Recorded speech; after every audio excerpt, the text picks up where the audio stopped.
Olá, sexto ano, estamos aqui para a nossa aula dessa semaninha, né? Então, na aula de hoje, nós iremos corrigir a atividade que foi passada, né? Na semana passada. Então, a gente vai corrigir a nossa atividade sobre o conto de autoficção e depois o tio vai explicar a atividade que vai para casa. Certo? Então, fica atento que a gente está finalizando o que seria, né, o material da nossa apostila 3, para a gente dar continuidade e começar um novo capítulo, uma nova história para ser contada nas nossas aulas de produção textual, certo? Então, vamos para a correção da nossa atividade. Então, sexto ano, aqui na unidade 6, né, capítulo 3, nós estamos estudando justamente, né, o nosso conto de autoficção. Então, o tio mostrou a vocês, né, na aula passada, toda a explicação do conto de autoficção, que é esse gênero literário que vai mostrar, né, tanto a utilização da ficção, ou seja, daquilo que eu posso mostrar como irreal, né, um mundo mais mágico, que tudo pode acontecer, mas justamente com o que vai ter um trato mais biográfico, porque essas narrativas de autoficção, elas vão misturar na narrativa, né, fatos imaginários com fatos reais. Então a gente tem a mistura dos dois, por isso que a gente chama de um texto híbrido, né, porque a gente tem uma variabilidade aí nessa história. Como nós temos como características, né, a autobiografia, ou seja, o personagem que vai estar lá é você, né, é o próprio autor. Então a gente tem essa liberdade de misturar o mundo real com o mundo irreal, né? Então vamos aqui para a leitura do nosso texto, certo? E para a resolução das nossas atividades.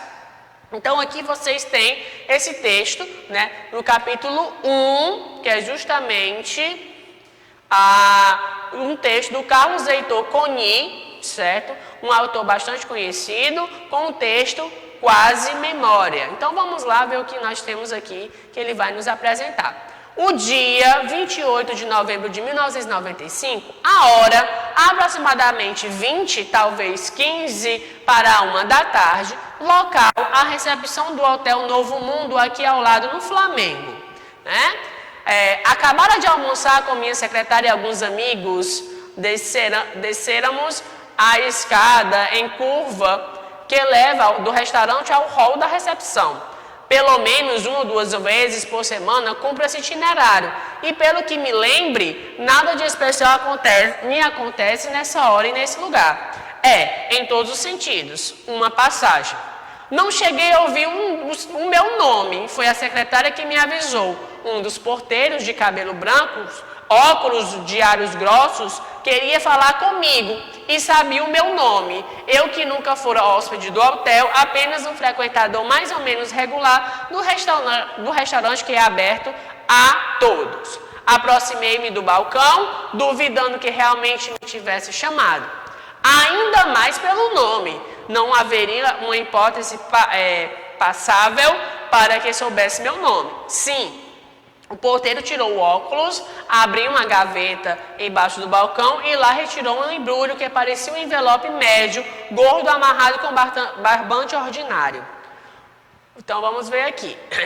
Um hóspede esteve no último fim de semana, perguntou se nós o conhecíamos. Pediu que ele entregasse este envelope. Sim. Eu não sabia se examinava o envelope ou a cara do porteiro. Nada fizera para que ele soubesse meu nome, para que pudesse dizer algo que me conhecia. O fato de 2 ou 3 vezes por semana eu almoçar no restaurante do hotel não lhe daria esse direito. Quando ao envelope gordo, pelo volume e peso, suspeitei que tinha um livro. Faz parte da minha rotina receber esses envelopes, escritos de província pedindo minha opinião, ou prefácio, que geralmente recuso dar ao fazer.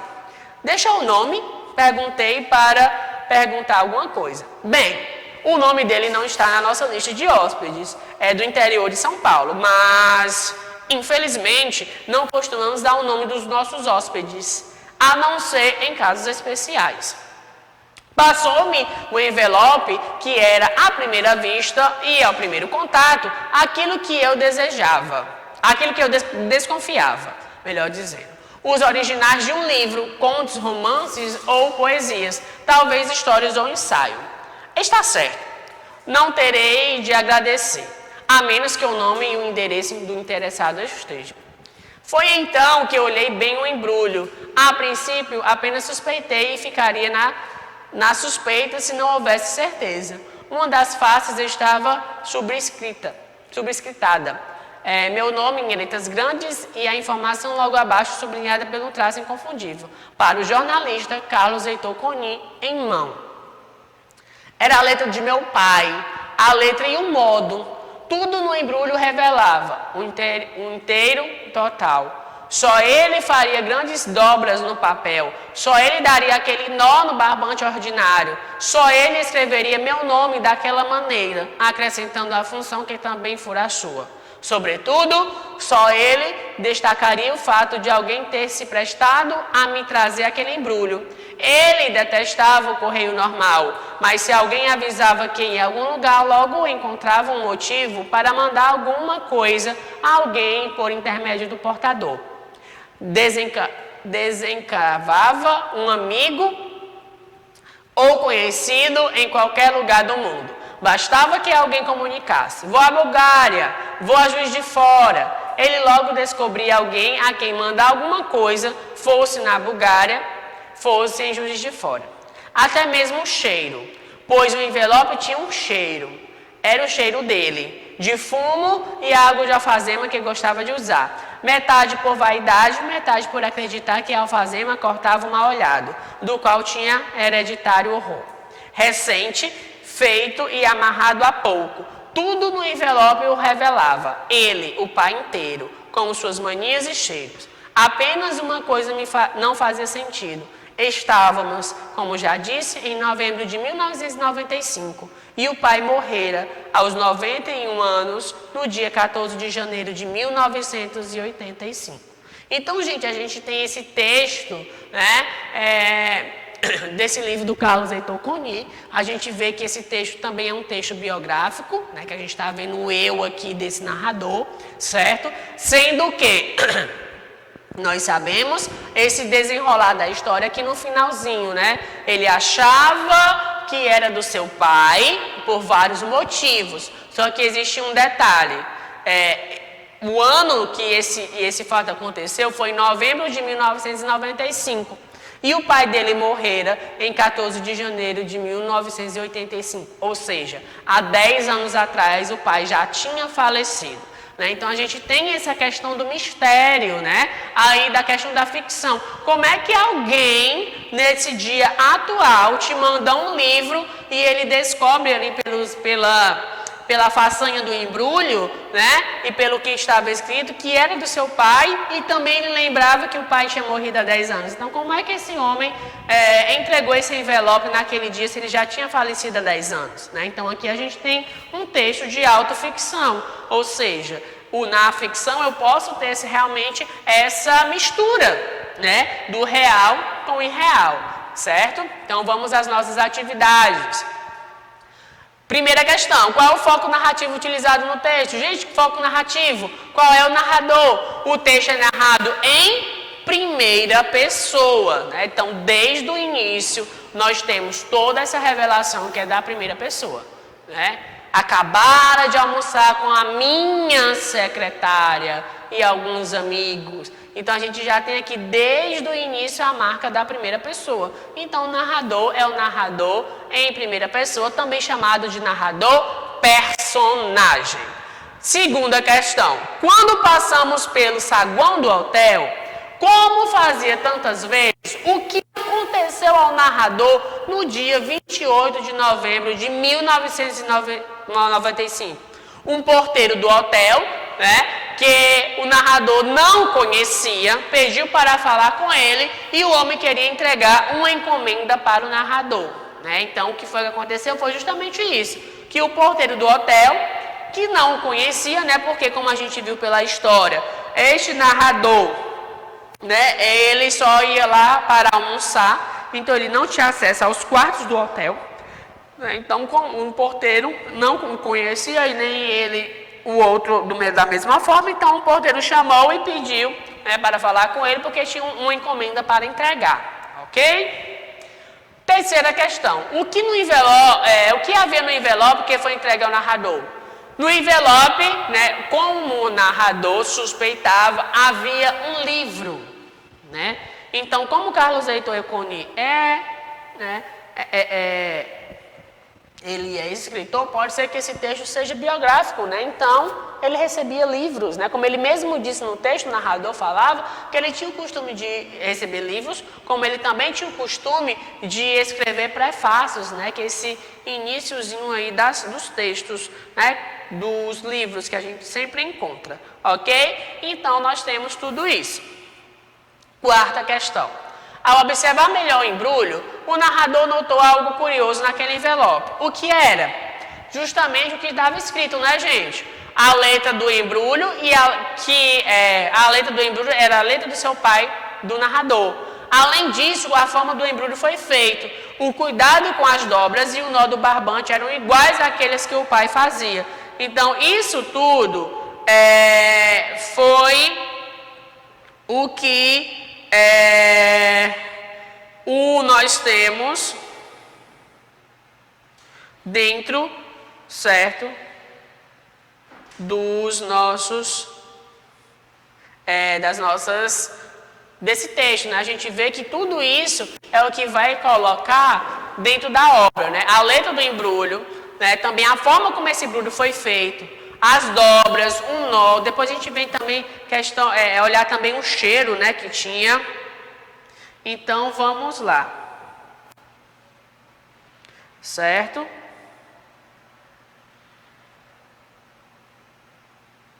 Então vamos lá. Quinta questão. O que não fazia sentido no fato de o narrador receber um embrulho do pai, né? O fato de não fazer sentido é que o pai do narrador havia falecido há 10 anos antes desse fato ocorrer, né? Então é justamente isso, certo? Então, certo? Então vamos aqui na sexta questão. O que você acha que aconteceu? Como o envelope foi parar naquele hotel e quem o entregou, né? Então você vai colocar aí as suas hipóteses, por isso que ele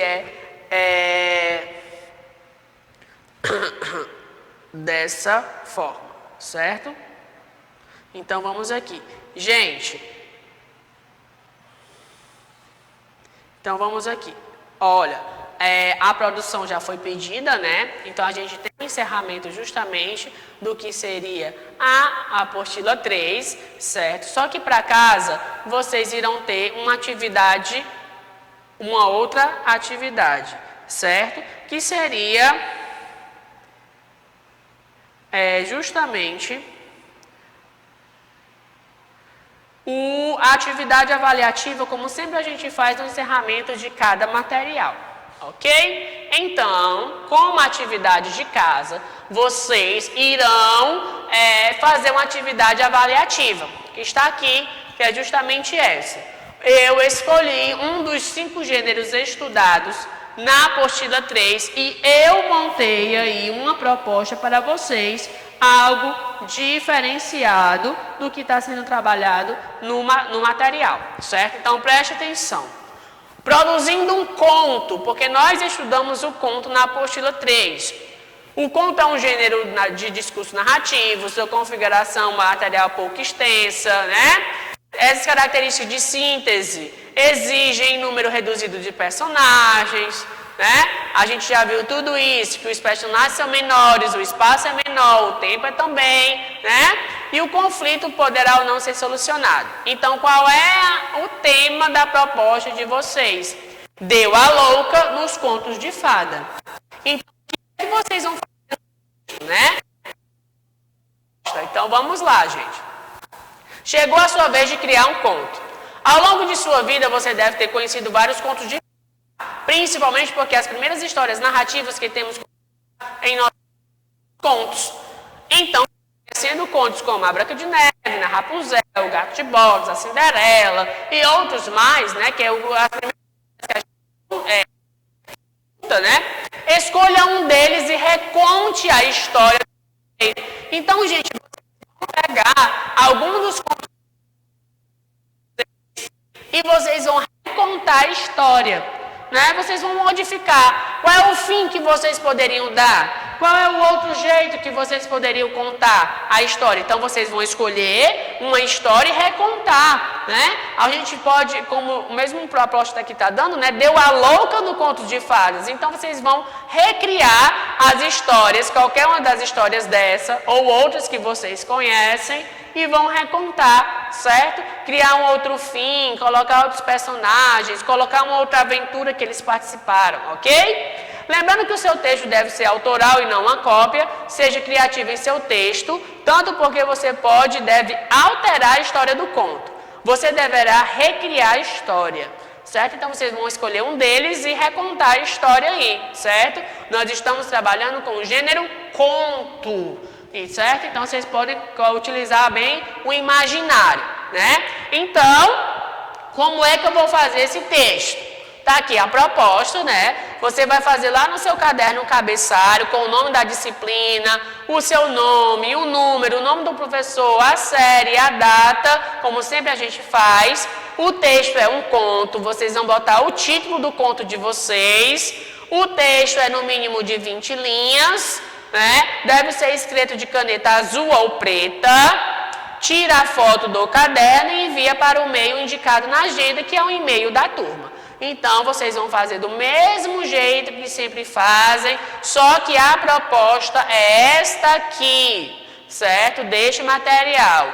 Então, no sexto ano, vocês vão receber este material amanhã em PDF, certo? Vocês vão abrir e ver o que é que está sendo pedido. Faz o texto no caderno, como foi indicado aqui, tira a foto e envia para o e-mail da turma, certo? Então, não tem nada de complicado, está tudo bem explicado aqui, ok? Então, para casa vai ficar essa atividade avaliativa que o tio mostrou, certo? Então, não deixe de fazer, porque vai ser aí a nota de vocês do terceiro bimestre. Então, aqui a gente está encerrando as notas do terceiro bimestre, né, desse pedido que eu sempre faço a vocês por e-mail. Ok? Então, façam a produção de vocês e até a próxima aula. Ok?